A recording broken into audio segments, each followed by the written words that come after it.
ভারতের share market আজকে একটা পুরো ব্লাড বাথ দেখলো। প্রচুর পরিমাণে সেলিং হয়ে গিয়েছে। আজকে মিডল ইস্টের এই কনফ্লিক্ট ভারতের শেয়ার মার্কেটে আরো এফেক্ট আনতে চলেছে। আজকে প্রায় 2 পয়েন্ট সরে গিয়েছে, 2% সরে গিয়েছে, গিয়ে প্রায় 1600 থেকে 1700 পয়েন্ট সেন্সেক্স পড়ে গিয়েছে নিচে।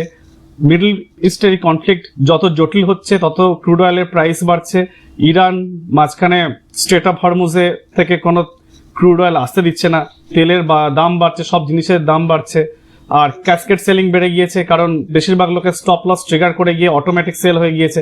তো এর ফলে মার্কেটে বেশ কিছুটা টেনশনের অবস্থা, তবে টেনশন নেওয়ার মতন কিছু নেই।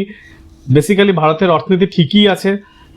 এই যে ধসটা, এটা কিন্তু অনেকের কেনার জন্য, যে আপনার জমির দাম সস্তা হয়ে গিয়েছে, এটা কিন্তু মার্কেটে ইনভেস্ট করা বেস্ট টাইম। রেডি থাকুন, কতটা কমছে লক্ষ্য রাখুন আপনার ফেভারিট স্টকের উপর। ডিসকাউন্টেড প্রাইসে যতটা পারেন কিনে রেখে দিন। Thank you for watching the video.